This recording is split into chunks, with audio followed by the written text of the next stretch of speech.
Hi guys, welcome back. Don't forget to grab your teddy and your blanket and get all cuddled up somewhere nice and cosy. Right, Peter, I'm going to have to put you down because it's time for our second chapter of Charlie in the Chocolate Factory. Where did you put it? You've hidden it again. Where? I can't see it. Where? You've been having a sneaky read at night, haven't you? Look, he's hidden it under the bed. Right, you. Time for me to tell the story. Get yourself comfy. Snuggle yourself up, Peter. Time to listen up. Just while you're waiting, what happened yesterday? Who did we meet in chapter 1? Chapter 2. Mr. Willy Wonka's Factory. In the evenings, after he'd finished his supper of watery cabbage soup, Charlie always went into the room of his 4 grandparents to listen to their stories, and then afterwards to say goodnight. Every one of those old people was over 90. They were as shrivelled as prunes, and as bony as skeletons, and throughout the day, until Charlie made his appearance, they lay huddled in their one bed, 2 at either end, with nightcaps on their heads to keep them warm, dozing the time away with nothing to do. But as soon as they heard the door opening and heard Charlie's voice saying, "Good evening, Grandpa Joe and Grandma Josephine and Grandpa George and Grandpa Georgina," then all 4 of them would suddenly sit up and their old wrinkled faces would light up with smiles of pleasure, and the talking would begin. For they loved this little boy. He was the only bright thing in their lives, and his evening visits were something they looked forward to all day long. Often Charlie's mother and father would come in as well and stand by the door listening to the stories that the old people told, and thus, for perhaps half an hour every night, this room would become a happy place, and the whole family would forget that it was hungry and poor. One evening, when Charlie went to see his grandparents, he said to them, "Is it really true that Willy Wonka's factory is the biggest in the world?" "True, true, true," cried all 4 of them at once. "Of course it's true. Good heavens, didn't you know that? It's about 50 times as big as any other." "And is Mr. Willy Wonka really the cleverest chocolate maker in the world?"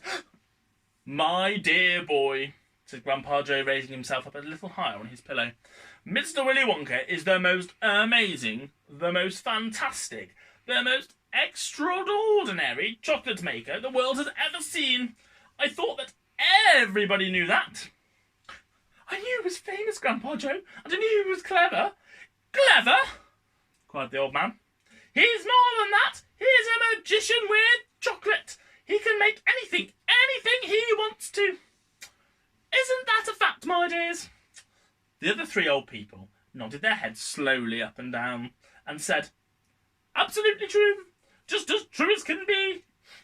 And Grandpa Joe said, "You mean to say I've never told you about Mr. Willy Wonka and his factory?" "Never," answered little Charlie. "Good heavens above! I don't know what's the matter with me." "Will you tell me now, Grandpa Joe, please?" said Charlie all excitedly. "I certainly will. Sit down beside me on my bed, my dear boy, and listen carefully." Grandpa Joe was the oldest of the 4 grandparents. He was 96 and a half, and that is just about as old as anybody can be. Nearly as old as the Queen. Like all extremely old people, he was delicate and weak, and throughout the day he spoke very little, but in the evenings when Charlie, his beloved grandson, was in the room, he seemed in some marvellous way to grow quite young again. All the tiredness fell away, and he became as eager and excited as a young boy. "Oh, what a man it is, Mr. Willy Wonka!" cried Grandpa Joe. "Did you know, for example, that he himself invented more than 200 new kinds of chocolate bars, each with a different centre, each far sweeter and creamier and more delicious than anything that other chocolate factories can make?" "Perfectly true," cried Grandma Josephine. "And he sees them all to the 4 corners of the earth. Isn't that so, Grandpa Joe?" "It is, my dear, it is. And to all the kings and presidents of the world as well. But it's not only chocolate bars that he makes. Oh dear me, no. He had some really fantastic inventions up his sleeve, Mr. Willy Wonka has. Did you know he's invented a new way of making chocolate ice cream so that it stays cold for hours and hours without being in the refrigerator? That's a fridge for us. What flavour ice cream would you want if Mr. Willy Wonka could make that? Tell someone around you now. Tell your teddy. Peter, what would you like? Yeah, grass-flavoured ice cream, I thought so. You can even leave it in the lying sun all morning on a hot day and it won't go runny. But that's impossible, said little Charlie, staring at his grandfather. Of course it's impossible, cried Grandpa Joe. It's completely absurd, but Mr. Willy Wonka has done it, said Grandma Josephine.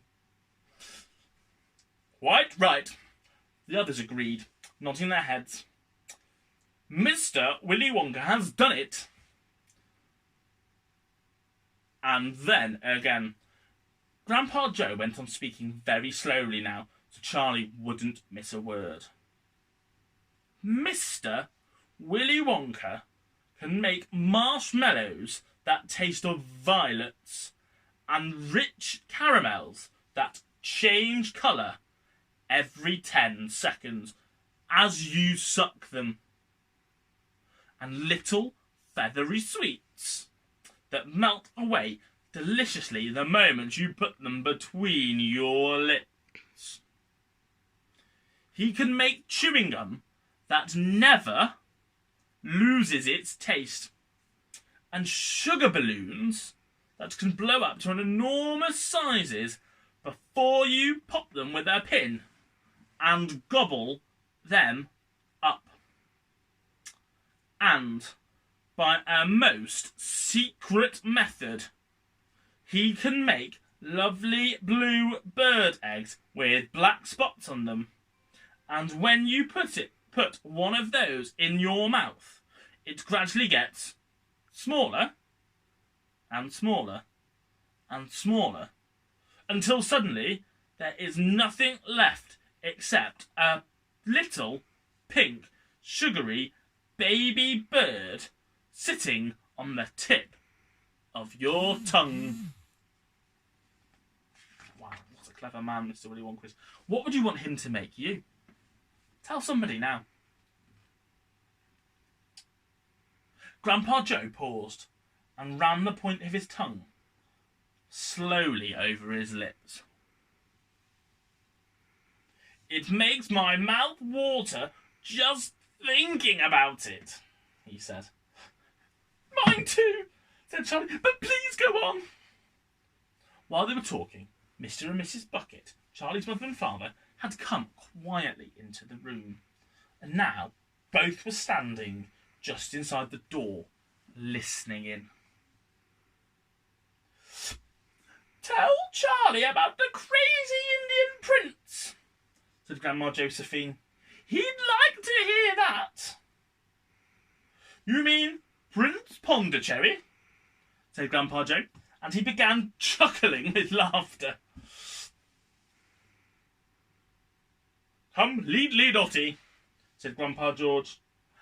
But very rich, cried Grandma Georgina. What did he do? Said Charlie eagerly. Listen, said Grandpa Joe,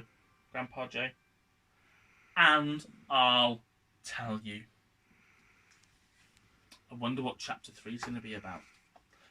Find out in tomorrow's chapter. Thank you for watching. Don't forget, get yourself snuggled up and join me tomorrow for some more stories. Come on, Peter. Good night, everybody.